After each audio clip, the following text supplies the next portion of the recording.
नमस्कार सर्वांना, स्वागत आहे तुमचं कावेरीज किचन कथा या यूट्यूब चॅनलमध्ये। आज आपण बनवणार आहोत भाजणीचं थालीपीठ। त्यासाठी अगोदर भाजणी कशी तयार करायची त्यासाठी लागणारे धान्य बघूया। इथे मी 2 वाटी ज्वारी, 1 वाटी तांदूळ, 1 वाटी गहू, अर्धी वाटी मूग डाळ, अर्धी वाटी हरभरा डाळ, अर्धी वाटी मसूर डाळ, 1 वाटी नाचणी, 2-2 चमचे कडधान्य हरभरा, मसूर, चवळी, मूग आणि मटकी घेतलेली आहे। सोबतच उडदाची डाळ, 4 चमचे पोहे, 4 चमचे साबुदाणा आणि धने, जिरे, मेथी, ओवा आणि काळी मिरी घेतलेली आहे। हे सर्व आपण कोरड्या कपड्यांनी पुसून घेतलेले आहेत। आता हे सर्व आपण एकत्रित करून भाजणार आहोत। यातील काही धान्य तुम्हाला आवडत नसतील किंवा तुमच्याकडे नसतील तरी स्किप केलं तरी चालेल आणि अजून काही तुम्हाला यात ॲड करायचं असेल तेही तुम्ही इथे करू शकता। आता आपण हे सर्व धान्य एकत्र करून घेऊया। तुम्ही ज्वारीच्या ऐवजी बाजरीचा देखील इथे वापर करू शकता किंवा अजून तुम्हाला इथे कुठले धान्य वापरायचे असतील तेही तुम्ही यामध्ये घालू शकता। हे सर्व आपण कपड्यांनी पुसून घेतलेले आहेत। तुम्ही धुवून वाळवून आणि मग भाजून घेऊ शकता। मी कोरड्या कपड्यांनी पुसून घेतलेले आहे। हे सर्व धान्य आपण एकत्रित मिक्स करून घेऊया। कडधान्य तुम्हाला घालायचे असतील तर घालू शकता किंवा नाही घातले तरी चालेल। माझ्याकडे आहेत म्हणून मी घालत आहे। आता हे सर्व आपण मिक्स करून घेऊया। पोहे आणि साबुदाणा देखील यामध्ये घालून घ्यायचा आहे।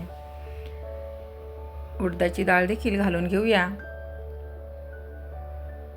हे भाजताना सुद्धा तुम्ही सेपरेट भाजू शकता। मी हे मिक्स करून भाजणार आहे।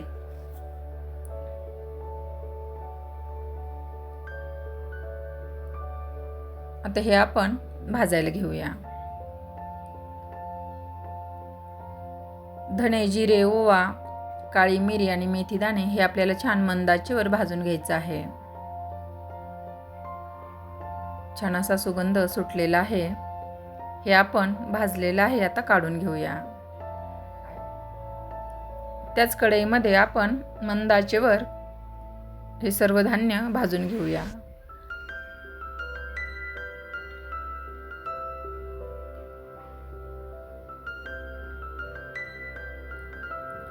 हे छान आपल्याला मंद आचेवरच भाजायचं आहे।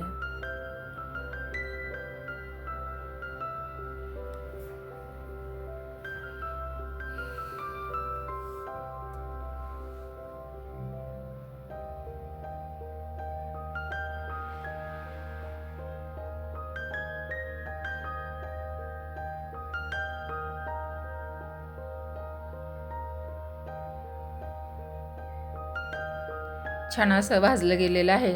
आता राहिलेले देखील आपण धान्य भाजून घेऊया। ही एक बॅच भाजून झालेली आहे आणि आपली दुसरी बॅच देखील भाजून झालेली आहे। हे एकत्रित मिक्स करून घ्यायचं आहे आणि थंड झाल्यावर आपल्याला हे गिरणीवरून दळून आणायचं आहे। धणे, ओवा, जिरे हे देखील आपण मिक्स करून घेऊया आणि थंड झाल्यावर गिरणीवरून दळून आणूया।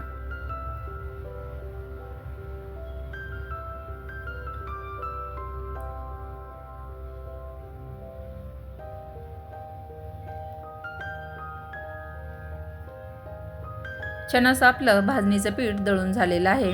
आता मी थालीपीठ बनवण्यासाठी इथे 2 वाटी भाजणीचं पीठ घेतलेलं आहे। आता यामध्ये आपण काही भाज्या घालणार आहोत ते बघूया। मी इथे बारीक चिरलेली मेथी, कोथिंबीर, कांदा, टोमॅटो, आलं, हिरवी मिरची, लसूण, जिरं यांची पेस्ट घेतलेली आहे। 2 चमचे तीळ, ओवा, हळद आणि लाल तिखट घेतलेलं आहे। थालीपीठामध्ये भाजी तुम्ही तुमच्या आवडीनुसार कुठलीही घालू शकता, जसं की दुधी भोपळा, पालक, गाजर। तुम्हाला ज्या भाज्या थालीपीठामध्ये घालून करायला आवडत असतील त्या तुम्ही इथे घालू शकता। मी मेथी, कांदा, टोमॅटो यांच्यासोबत हे थालीपीठ बनवत आहे। हे सर्व मसाले देखील आपण यामध्ये घालून घेऊया। आता हे छान मिक्स करून घ्यायचं आहे आणि पाणी घालून याचा छान असा घट्टसर गोळा तयार करून घ्यायचा आहे।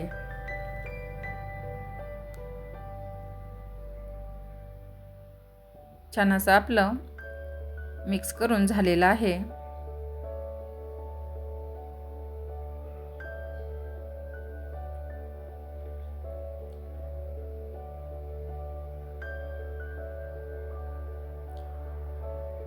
आता आपण थालीपीठ बनवायला घेऊया. इथे मी कॉटनचा रुमाल घेतलेला आहे. तो अगोदर छान असा ओला करून घ्यायचा आहे, म्हणजे थालीपीठ खाली चिटकणार नाही. छोटासा गोळा घ्यायचा आहे आणि बोटाच्या साहाय्याने थालीपीठ थापून घ्यायचं आहे.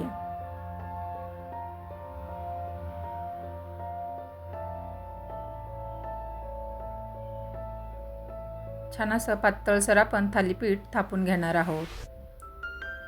मध्ये छिद्र करून घ्यायचं आहे, म्हणजे थालीपीठ छान खमंग भाजल्या जातं. तवा आपला गरम झालेला आहे, त्यावर थोडंसं तेल अगोदर घालून घेऊया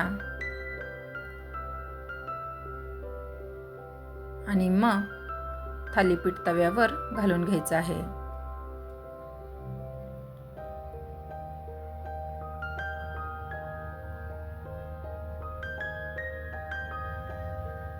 कडेने तेल सोडून घ्यायचं आहे. मध्ये छिद्रांमध्ये सुद्धा तेल सोडायचं आहे.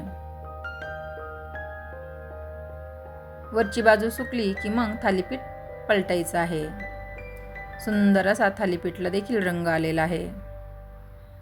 पुन्हा कडेने तेल सोडून घ्यायचं आहे. मंद आचेवर आपल्याला हे थालीपीठ भाजायचं आहे. इथे तुम्ही तेलाचा किंवा तुपाचा वापर करू शकता. मी इथे तेलाचा वापर केलेला आहे. छान वरून तुम्ही बटर सुद्धा इथे लावू शकता. छान असं खमंग आपलं थालीपीठ तयार आहे. ही रेसिपी तुम्हाला कशी वाटली कमेंट करून नक्की सांगा. आवडल्यास लाईक शेअर सबस्क्राईब करायला विसरू नका. धन्यवाद.